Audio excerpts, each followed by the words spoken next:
siang, selamat beristirahat. Oke, kali ini saya mau kasih informasi ya. Sekalian mau bahas masalah yang terjadi di Taiwan ya, yaitu di Kaohsiung ya. Beberapa hari yang lalu ada pelanggaran yaitu PMI dari Indonesia ya. Mungkin teman-teman juga udah dengar informasinya. Nah, ini saya cuman mau menanggapi saja kasus yang terjadi beberapa hari yang lalu ya. Jadi saya pribadi sangat kaget, sangat terharu dan sangat prihatin sekali atas informasi atau kasus ini ya. Jadi sangat disayangkan ya, PMI dari Indonesia itu di saat sekarang ini Taiwan ya itu lagi pandemi sama ya, di mana-mana corona juga. Jadi nah di Taiwan ini saat ini lagi level 3 ya. Jadi untuk harus selalu waspada. Jadi peraturannya kalau misalnya keluar, kalau nggak ada kepentingan kan tidak boleh keluar ya. Jangan, maksudnya membatasi lingkup membatasi waktu kita keluar pergi kemana, jalan-jalan atau shopping ya. Jadi peraturan ini berlaku seluruhnya ya. Jadi untuk warga Taiwan asli sama mungkin TKA juga, pokoknya warga asing ya. Jadi peraturan ini pokoknya menyeluruh yang ada di Taiwan. Nah, karena kasus ini ya, informasi ini sebenarnya sudah lama ya, juga udah sering diposting, sering dimasukkan ke berita ya, TV maupun media sosial ya. Jadi berita ini kan sebenarnya sudah semuanya sudah tahu, tapi kenapa beberapa hari yang lalu itu ada PMI ya, itu ceweknya ada 4 ya, perempuan 4 dan laki-lakinya 1, itu pergi makan ke sebuah warung Indonesia ya, toko Indonesia, dia mau makan bakso kayak gitu. Nah, setelah itu ya, mereka itu ada yang melihat, jadi ada Pak D, ada polisi yang lagi bertugas ya, lagi piket kayak gitu, dia keliling ya. Nah, kemudian dari luar itu terlihat kacanya itu ada, di dalam itu ada orang makan ya. Kemudian dihampirilah sama polisi. Kemudian setelah ditanya, diinterogasi, ternyata dia adalah PMI dari Indonesia. Nah, jumlahnya ada 5. Nah, di sini di situ mereka itu makan ya, makan bakso. Sebenarnya ini enggak gimana ya, karena saya mau menanggapi kasus ini ya, benar-benar apes banget ya, apes banget ke 5 orang ini ya. Saya nggak tahu juga harus ngomong gimana. Sebenarnya saya juga nggak mau terlalu menjatuhkan ya, hanya saja kenapa kok mereka nekat sekali ya, padahal peraturan ini di mana-mana ada ya. Jadi kalian punya HP itu kenapa kok cuman HP kalian itu pasti mahal ya. Jadi HP kalian itu, HP PMI itu semuanya pasti mahal. Jadi bukan masalah mahalnya juga, kegunaan HP itu untuk apa. Jadi selain untuk telepon, itu juga untuk melihat berita, informasi, bagaimana peraturan yang sekarang. Jadi kita itu mengikuti, jangan punya HP mahal tapi untuk telepon doang ya, untuk telepon aja, video call aja ya. Jadi jangan, di mana-mana sekarang aplikasi apapun itu ada ya. Seperti di TikTok itu juga ada selalu informasi siaga 3 harus bagaimana, larangannya apa ya, peraturannya gimana. Atau mungkin orang yang posting di Facebook juga ada, di berita media sosial juga ada. Jadi banyak sekali informasi yang seharusnya kalian bisa baca, yang kalian bisa mengerti. Nah, seperti kasus ini ya, itu kita sebagai teman, sesama teman PMI juga, saya pribadi merasa terenyuh ya, karena mereka masing-masing itu setelah diinterogasi kan didenda ya. Jadi satu orang itu dendanya sekitar 60.000 NT, itu setara dengan 30 juta. Kan sangat disayangkan ya. Jadi kenapa kok mereka tidak mengerti atau tidak baca informasi. Nah, sebenarnya saya juga mendengar karena dia mungkin sudah lama tidak ketemu teman, jadi pengen makan bareng, mungkin ada yang traktir kayak gitu. Tapi ya itu tadi, yang namanya apes, hanya makan bakso aja sampai rela didenda segitu banyaknya ya. Jadi baksonya harganya nggak seberapa, tapi dendanya, tapi malunya, image-nya, harga dirinya itu benar-benar sudah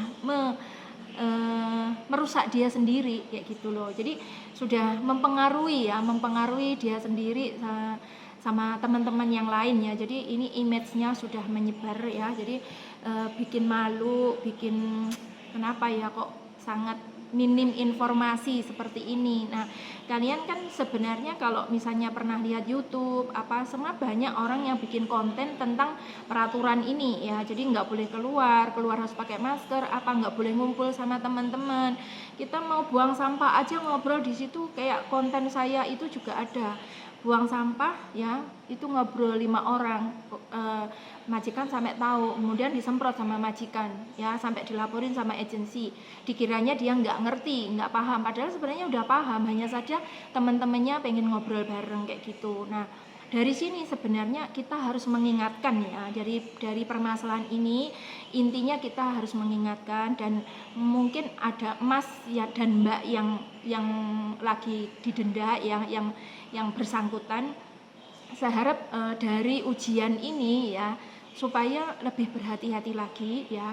Dan buat teman-teman juga sama, lebih berhati-hati lagi, jangan menyepelekan masalah peraturan ya. Mungkin kalian di situ kalian tinggalnya di Kaohsiung ya, dan mungkin mengiranya apakah yang peraturan ini berlakunya mungkin di Taipei atau di kota-kota besar. Sebenarnya bukan ya. Jadi ini menyeluruh seluruh Taiwan. Jadi mau kalian di pelosok, mau di mana ya, kalian misalnya ada kegiatan, biasanya mas-mas itu, mas TKL itu kalau hari Sabtu atau Minggu nggak lembur itu biasanya mancing ya di sungai atau di danau, itu juga harus pakai masker sama. Jadi kalian naik sepeda, apapun pokoknya harus pakai masker. Kalau kalian udah pakai masker itu sebenarnya udah aman. Selain pakai masker ya, kalian pokoknya nggak boleh ngumpul sama temennya lebih dari 2 orang, 5 orang itu nggak boleh. Jadi kalian harus berhati-hati. Nah, dari sini permasalahan sini ya itu tadi, diambil hikmahnya, diambil pelajarannya, jangan sampai terjadi ke teman-teman yang lain ya. Jangan menyepelekan peraturan ya. Di Taiwan itu kalau memang nggak pilih kasih ya, jadi di Taiwan tuh nggak pilih kasih, nggak bisa main sogok menyogok, nggak bisa main belakang gitu, nggak bisa. Kamu salah, kamu didenda ya. Jadi kita nggak bisa ampun kayak gitu, polisi nggak bisa memaafkan kita ya, karena sebelumnya memang sudah dibikin peraturan lebih lama kayak gitu. Nah, ini udah hampir 1 bulan loh ya peraturan seperti ini. Jadi saya berharap kalian berhati-hatilah ya, kalau keluar, kalau mau belanja aja kita juga harus mengikuti ya ARC kita, nomor ARC yang paling belakang itu nomor ganjil genap ya. Kalau ganjil itu hari apa, angka genap hari apa, itu jadi disiplin kayak gitu. Makanya kita semua juga harus membantu perkembangan supaya corona ini yang di Taiwan lebih baik kayak gitu, lebih cepat hilang. Karena makanya kita harus berpartisipasi, kita harus membantu, kita harus mengikuti peraturan itu. Jangan menyepelekan, jangan ngandel nih, jangan ngeyel kayak gitu. Dan ini kan image-nya jadinya teman-teman yang lain menilai kalian itu juga image-nya ya, kalian itu orang ngeyelan ya. Orang ngeyel itu udah nggak bisa nggak bisa diampuni loh ya. Jadi nggak boleh menyepelekan ya. Lagi masalahnya kalau misalnya sekarang nggak ada ke tempat wisata ya, main jalan itu kan sekarang juga ditutup semua ya, tempat wisata, ke pasar pun juga dibatasi, ke market juga dibatasi ya. Jadi buang sampah juga dibatasi. Jadi pesan saya, kalian tolong berhati-hati ya. Saya pribadi buang sampah aja harus pakai masker, kita naik lift itu juga harus pakai masker ya. Jadi kalau udah pakai masker insya Allah udah maksudnya nggak ada orang yang bilang lah ya, kita pakai masker aja ketemu sama orang Taiwan itu sinis loh memandang kita ya. Oh mungkin karena PMI itu ya, PMI kita tenaga kerja asing ini ya, dari Indonesia itu orang Taiwan melihat kita itu kadang-kadang udah merasa sinis, pandangannya udah merasa nggak suka. Apakah kita juga penyebar corona? Sebenarnya kan bukan ya, kita juga bisa mematuhi peraturan ya, nggak boleh keluar kita juga mematuhi, kita sangat berhati-hati. Dan kita juga harus misalnya kita ketemu sama orang Taiwan kan mereka memandangnya udah kayak seakan-akan kita itu orang yang paling hina ya. Nah dari situ kita harus punya perasaan, simpangan mungkin ya, jalan bareng atau mungkin di lift apa, itu orang Taiwan kadang-kadang ada loh yang sadis, melihat kita sinis, nggak mau lihat, langsung buang muka apa. Jadi dari sini ya kita itu harus bisa mikir, harus introspeksi ya, kita nggak boleh sakarepe dhewe. Kita ingat tujuan kita itu di Taiwan kan mau kerja, jadi harus jaga diri baik-baik, selalu jaga kesehatan, mengerti atau mentaati peraturan yang ada di Taiwan ya.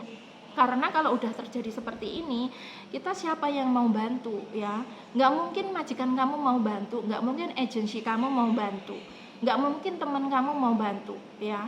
Jadi risiko kan ditanggung sendiri. Nah, gimana kita eman banget ya, kita susah payah cari uang, pagi siang malam kadang nggak tidur ya, kita itu nggak bisa ya, kita harus digedein sabarnya, kita ngempet dulu ya, kita ngempet dulu. Kalau kita mentaati peraturan kan cepet ya, cepet berlalu, cepet hilang coronanya. Lah kalau kita bandel ya, kayak di Indonesia mungkin banyak beberapa orang yang bandel ya, nggak mau mentaati peraturan, yang nggak takut sama corona apa ya, mereka belum terjadi. Kalau udah terjadi baru tahu, baru sadar. Nah seperti halnya Mbak PMI yang atau Mas PKL ini ya, yang 5 orang itu yang didenda itu sama.